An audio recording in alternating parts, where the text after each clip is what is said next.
सर्वप्रथम जो सनातन शाक्त योगपीठ चैनल है, इसके स्थापना का जो मूल कारण यह था कि सनातन धर्म, हिंदू धर्म, हिंदू धर्म ग्रंथों के विषय में जो हमारा वैष्णव शैव और शाक्त जो संप्रदाय हैं, बौद्ध, जैन,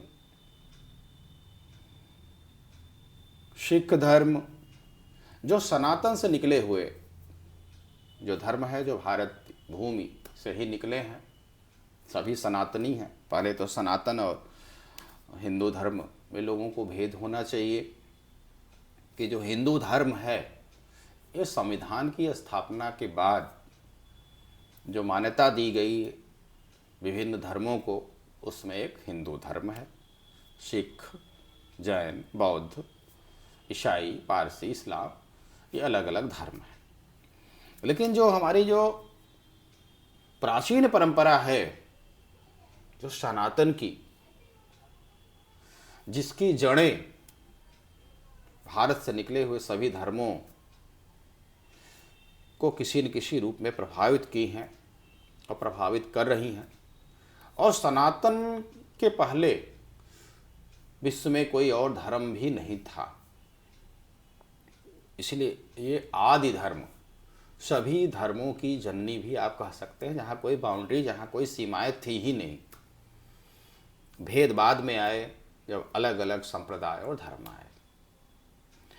अब ढेर सारे ऐसे लोग जिन्होंने अपने नाम के आगे किसी ने शास्त्री लिख रखा है, किसी ने आचार्य लिख रखा है।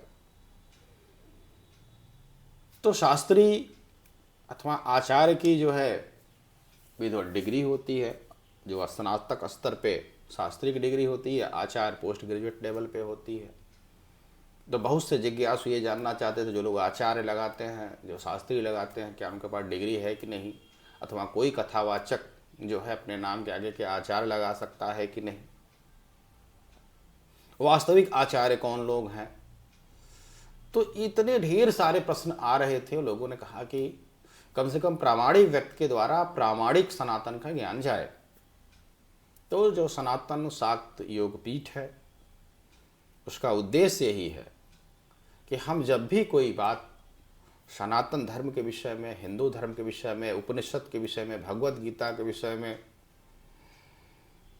दुर्गा सप्तशती के विषय में, हिंदू धर्म शास्त्र का इतिहास डॉक्टर पी.वी. काळे ने लिखा है, वाल्मीकि रामायण, रामचरितमानस, उत्तर रामचरितम, जितने भी ग्रंथ हैं भगवान राम के विषय में, भगवान कृष्ण के विषय में, माँ दुर्गा आदिशक्ति के विषय में, शक्तिपीठों के विषय में, तो प्रामाणिक ग्रंथों के आधार पर ज्ञान का प्रसार किया जाए।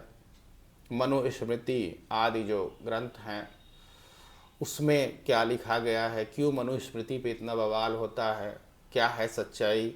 अभी भगवान श्री राम के विषय में भी कुछ अनर्गल टिप्पणियाँ कुछ लोगों ने वाल्मीकि रामायण के रेफरेंस से कर दिया, उस पर भी मैंने उसका खंडन किया और डाला कि पूरी तरह से पढ़ करके लोगों को भगवान राम के विषय में बताना चाहिए।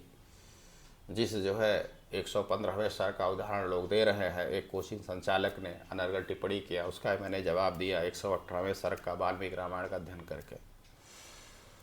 तो तात्पर्य ये है कि सनातन शाक्त योग पीठ पूरे विश्व में सनातन धर्म के प्रचार के लिए तथा विश्व के जितने भी अन्य धर्म हैं उनके प्रति सहिष्णुता और आदर का भाव रखते हुए, क्योंकि हर धर्म, हर संप्रदाय को अपनी पूजा पद्धति, अपनी उपासना और अपने विश्वास की स्वतंत्रता है। भारतीय संविधान में भी अनुच्छेद 25 से लेकर 28 तक प्रत्येक व्यक्ति को भारत में व्यक्तिगत आस्था, विश्वास, पूजा पद्धति की स्वतंत्रता देता है।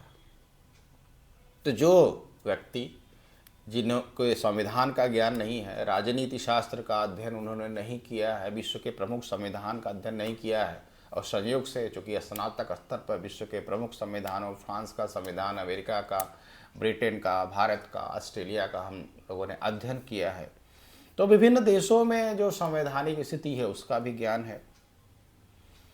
तो व्यक्ति को बोलते समय दूसरी चीज ये है तर्कशास्त्र। जितने भी धर्माचार्य हैं, मैं देखता हूं कि अधिकांश जो विवाद होता है उसका कारण होता है कि वो तर्कशास्त्र के जो कुछ तर्कदोष हैं, जैसे फलसी ऑफ यूनिवर्सलाइजेशन, किसी भी सामान्य घटना का वो सामान्यीकरण कर देते हैं, किसी छोटी घटना का आधार पर बेहद रूप ले लेते हैं। आस्था मूलक तर्क दोष, किसी व्यक्ति विशेष में इतनी आस्था दिखा देते हैं कि अगर वो गलत कर रहा है तो उस पर भी विश्वास कर लेते हैं।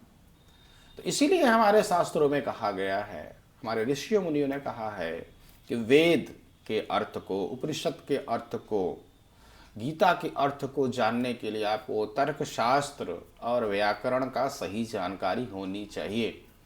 अन्यथा लोग जो बोलेंगे उसमें तार्किक त्रुटि रहेगी।